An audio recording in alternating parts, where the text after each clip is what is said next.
Hey everyone, happy Monday, September 22nd. I'm Endrit Sella, and this is Capital Markets Quickie. Let's jump into what's driving the week ahead.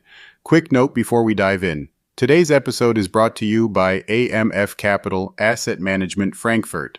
Learn more about our funds and strategies at amf-capital.de.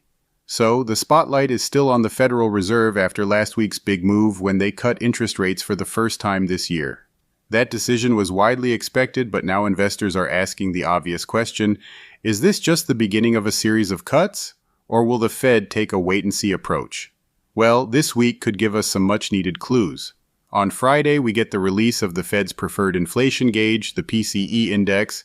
That's going to be one of the most closely watched reports of the month because it tells us whether price pressures are cooling, stabilizing, or picking up again. And given the ongoing tariff backdrop, there's a real chance we'll see those costs filtering into consumer prices. Alongside inflation, we'll also get the final revision to second quarter GDP, home sales data, and the September Consumer Sentiment Survey. Together, these data points should help shape the debate on where the economy is heading next. Another layer of insight will come from Fed officials themselves. Several of them, including Chair Jerome Powell and the newest Governor Stephen Moran, are scheduled to speak this week. And as always, markets will dissect every word, looking for hints about whether more rate cuts could be on the table for the remaining meetings this year.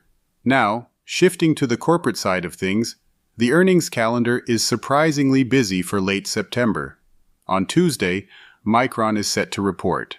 Investors have been optimistic about the company thanks to booming demand for its memory chips in artificial intelligence applications, and its stock just hit a record high.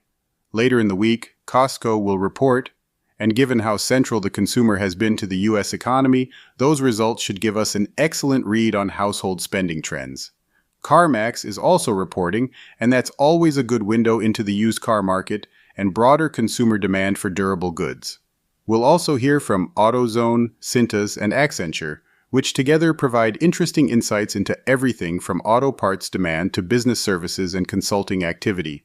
And one more point to note, FedEx suspended its guidance last quarter, so markets are paying close attention to shipping trends and whether global demand is stabilizing.